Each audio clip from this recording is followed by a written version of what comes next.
ಎಲ್ಲರಿಗೂ ನಮಸ್ಕಾರ ಫ್ರೆಂಡ್ಸ್. ನಾನು ಇವತ್ತು ಸ್ವಲ್ಪ ಲೇಟ್ ಮಾಡಿದ್ದೀನಿ ರೀ. ರೊಟ್ಟಿ ಮಾಡೋದು ತಡ ಆಗ್ತದೆ ಅಂತ ಕೇಸಿ ಇವತ್ತು ರೊಟ್ಟಿ ಮಾಡ್ತಾಯಿಲ್ಲ. ನಾನು ರಾಗಿ ಮುದ್ದೆ ಮಾಡ್ತಾಯಿದ್ದೀನಿ. ಅದಕ್ಕೆ ನಾನು 1 ಗ್ಲಾಸಿನಷ್ಟು ರಾಗಿ ಹಿಟ್ಟನ್ನು ತೊಗೊಂಡಿದ್ದೀನಿ.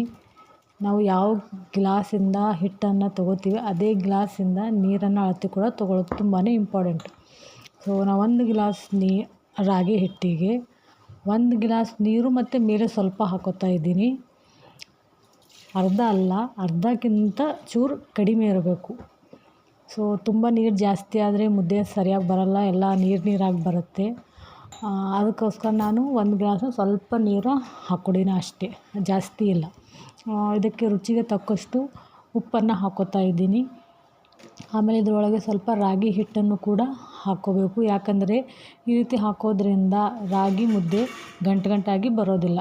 ಸೊ ರಾತ್ರಿಯೆಲ್ಲ ತೊಳೆದಿರೋ ಪಾತ್ರೆ ಹಾಗೆ ಇತ್ತು, ಅದನ್ನೆಲ್ಲ ಜೋಡಿಸ್ಕೊಂಡು ಒಳಗಡೆ ನಾನು ಒಂದೊಂದಾಗಿ ಎತ್ತಿಟ್ಕೋತಾ ಇದ್ದೀನಿ. ಸೊ ಯಾವಾಗಾದರೂ ಲೇಟ್ ಆದರೆ ಬಾಯಿ ರುಚಿಗೆ ಏನಾದರೂ ಬೇಕನ್ಸಿದ್ರೆ ಈ ರೀತಿ ನಾವು ರಾಗಿ ಮುದ್ದೆನೂ ಕೂಡ ಮಾಡ್ಕೋಬೋದು. ತುಂಬಾ ಈಸಿಯಾಗಿದೆ ಫ್ರೆಂಡ್ಸ್. ಮುದ್ದೆ ಹೇಗೆ ಮಾಡಬೇಕಂತ ಟೆನ್ಷನ್ ತೊಗೊಳ್ಳೋದಿಲ್ಲ. ಇನ್ನು ರೊಟ್ಟಿನೇ ಸ್ವಲ್ಪ ಹಾರ್ಡ್ ಅನಿಸುತ್ತೆ, ಅದಕ್ಕಿಂತ ರಾಗಿ ಮುದ್ದೆ ತುಂಬಾ ಈಸಿ ಇದೆ. ಇದು ಆರೋಗ್ಯಕ್ಕೆ ಕೂಡ ತುಂಬಾ ಒಳ್ಳೆಯದು. ಯಾರ್ಯಾರು ಡಯಟ್ ಮಾಡ್ತೀರಿ, ಫ್ಯಾಟ್ನೆಸ್, ಅವರಿಗೆ ತುಂಬ ಯೂಸ್ ಆಗುತ್ತೆ. ಡೈಲಿ ಮಾರ್ನಿಂಗ್ ಅಥವಾ ಈವ್ನಿಂಗ್ 1 ಟೈಮ್ ರಾಗಿ ಗಂಜಿ ಕುಡಿಯೋದು, ಅಥವಾ ಮುದ್ದೆ ತಿನ್ನೋದು, ಅಥವಾ ರಾಗಿ ಚಪಾತಿ, ರಾಗಿ ದೋಸೆ ಯಾವುದಾದ್ರೂ ಒಂದು ತಿನ್ನಿ ಸಾಕು. ನಿಮ್ಮ ವೇಟ್ ಲಾಸ್ ಮಾಡೋಕ್ಕೆ ತುಂಬ ಹೆಲ್ಪ್ ಆಗುತ್ತೆ. ಸೊ ನೋಡಿ, ಇಲ್ಲಿ ನೀರು ಕುದೀತಾ ಇದೆ. ನೀರು ಸರಿಯಾಗಿ ಕುದಿಬೇಕು. ಸುಮ್ಮನೆ ಉಗುರು ಬೆಚ್ಚಗೆ ನೀರೊಳಗೆ ಹಿಟ್ಟು ಹಾಕೋಕ್ಕೆ ಹೋಗಬೇಡ್ರಿ, ಮುದ್ದೆ ಸರಿಯಾಗಿ ಬರೋಂಗಿಲ್ಲ. ಸೊ ನೀರು ಕುದೀತಾ ಇದೆ. ಈ ರೀತಿ ಕುದಿಯುವಂಥ ನೀರಿಗೆ ನಾವು ರಾಗಿ ಹಿಟ್ಟನ್ನು ಹಾಕ್ಕೋಬೇಕು. ಗ್ಯಾಸ್ ಉರಿ ಕಡಿಮೆ ಮಾಡ್ಕೊರಿ, ಫುಲ್ ಹಿಟ್ಟು ಹಾಕ್ಕೊಳ್ಳೋಕೆ ಹೋಗಬೇಡಿ. ಸೊ ಹಿಟ್ಟನ್ನು ಹಾಕ್ಕೊಂಡು ಈ ರೀತಿ ನಾವು ಬೇಳೆ ತಿರುತ್ತೀವಲ್ಲ ಸಾರು ಮಾಡೋವಾಗ, ಅದರಿಂದ ಈ ರೀತಿ ತಿರುತ್ತಾ ಹೋಗಬೇಕು. ಸ್ವಲ್ಪ ಗಂಟು ಆಗಲಾರ್ದಾಗ, ಹಾಗೆ ಗಂಟಿದ್ದರೆ ಅದನ್ನು ಮೇಲಿಂದ ಪ್ರೆಸ್ ಮಾಡಿ, ಮನ್ಯಾಗ ಇರ್ತಾವಲ್ರಿ ದೊಡ್ಡ ಚಮಚ, ಆ ಚಮಚದಿಂದ ಚೆಂದ ತಿರುಗಬೇಕು ನೋಡಿರಿ. ಇಲ್ಲಾಂದ್ರೆ ರಾಗಿ ಹಿಟ್ಟೆಲ್ಲ ಗಂಟು ಆಗ್ತದೆ. ಗಂಟು ಆಗ್ಬಾರ್ದು, ಚೆಂದ ತಿರುಗಬೇಕು ನೋಡಿರಿ. ಆಮೇಲೆ ಈ ರೀತಿ ತಳ ಬಿಡಬೇಕು ರೀ. ಅದು ರಾಗಿ ಹಿಟ್ಟು ಪೂರ್ತಿ ಅದು ತಳ ಬಿಟ್ಟ ಮೇಲೆ ರಾಗಿ ಮುದ್ದೆಗೆ ಹಿಟ್ಟು ರೆಡಿ ಆಗ್ಯದ ಅಂತ ಅರ್ಥ. ನೋಡಿ, ಒಂದು ಪ್ಲೇಟ್ ತೊಗೊಂಡೀನಿ ರೀ. ಆ ಪ್ಲೇಟಿಗೆ ಸ್ವಲ್ಪ ನೀರು ಹಚ್ಕೊಂಡೀನಿ ರೀ. ತುಪ್ಪ ಉಣ್ತಾರಂದ್ರೆ ತುಪ್ಪನೂ ಹಚ್ಕೋಬೋದು ರೀ. ರಾಗಿ ಮುದ್ದೆ ಹಿಟ್ಟನ್ನು ಎಲ್ಲ ಪ್ಲೇಟಿಗೆ ಹಾಕ್ಕೊಂಬಿಡ್ರಿ. ಇದು ಭಾಳ ಬಿಸಿ ಇರ್ತದೆ ರೀ. ಬಿಸಿ ಇದ್ದಾಗೆ ಮುದ್ದೆನೂ ಕಟ್ಟಬೇಕು, ಕೈ ಸುಡ್ತದ್ರೆ. ಅದಕ್ಕೋಸ್ಕರ ನಾವೇನು ಮಾಡ್ಬೇಕಂದ್ರೆ ಕೈಗೆ ಸ್ವಲ್ಪ ನೀರನ್ನು ಹಚ್ಕೊಂಡು ಮುದ್ದೆನ ಕಟ್ಟಬೇಕು. ಇಲ್ಲಾಂದರೆ ಆಮೇಲೆ ಗಟ್ಟಿ ಆದಮೇಲೆ ಮುದ್ದೆ ಎಲ್ಲ ಚೆನ್ನಾಗಿ ಬರೋಂಗಿಲ್ಲ, ಎಲ್ಲ ಈ ರೀತಿ ಮಧ್ಯೆ ಸಿಗ್ಕೊಂಬಿಡುತ್ತದೆ.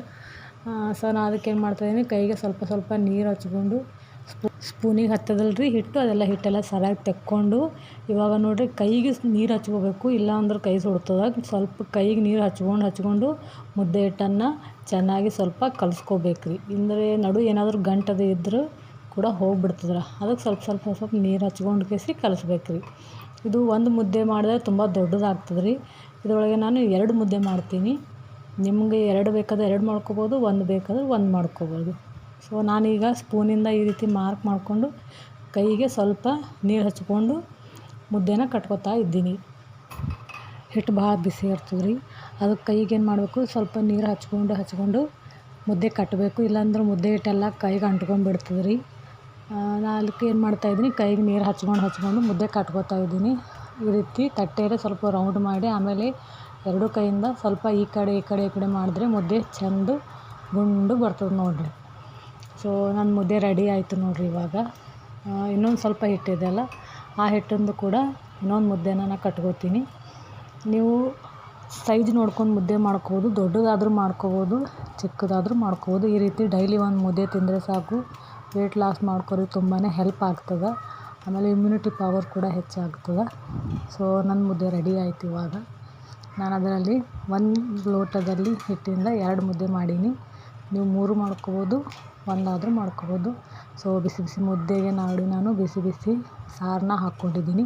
ಸಾರು ರೆಸಿಪಿ ಇವಾಗ ನಾನು ಹೇಳಿಲ್ಲ, ನೆಕ್ಸ್ಟ್ ವೀಡಿಯೋದಲ್ಲಿ ಮುದ್ದೆ ಸಾರು ರೆಸಿಪಿನ ನಾನು ಮಾಡಿ ತೋರಿಸ್ತೀನಿ ನಿಮಗೆ. ಮುದ್ದೆ ಜೊತೆ ನೋಡಿ ಈ ರೀತಿ ಹಸಿ ಮೆಂತ್ಯ ಸೊಪ್ಪನ್ನು ಕೂಡ ತಿನ್ಬೋದು. ಡೈಲಿ ಏನಾದರೂ ಒಂದು ಸೊಪ್ಪು ತಿಂದರೆ ಇದರಿಂದ ನಿಮ್ಮಲ್ಲಿರುವ ಕೊಲೆಸ್ಟ್ರಾಲ್ ಕಡಿಮೆ ಆಗ್ತದೆ. ಸೊ ನಮ್ಮ ಮನೆಯವ್ರು ಮುದ್ದೆ ತೊಗೊಂಡು ಬಾ ಅಂತ ಕೇಳಿದ್ರು. ಸೊ ನಾನು ಅವರಿಗೆ ಮುದ್ದೆ ಸಾರು ಒಯ್ದು ಕೊಡ್ತಾಯಿದ್ದೀನಿ. ಜೊತೆಗೆ ಸ್ವಲ್ಪ ಮೆಂತ್ಯ ಸೊಪ್ಪನ್ನು ಕೂಡ ಕೊಡ್ತಾಯಿದ್ದೀನಿ. ಇದು ವೆಯ್ಟ್ ಲಾಸ್ ಮಾಡೋಕ್ಕೆ ತುಂಬ ಹೆಲ್ಪ್ ಆಗುತ್ತೆ. ಸೊ ವಿಡಿಯೋ ಲೈಕ್ ಮಾಡಿ.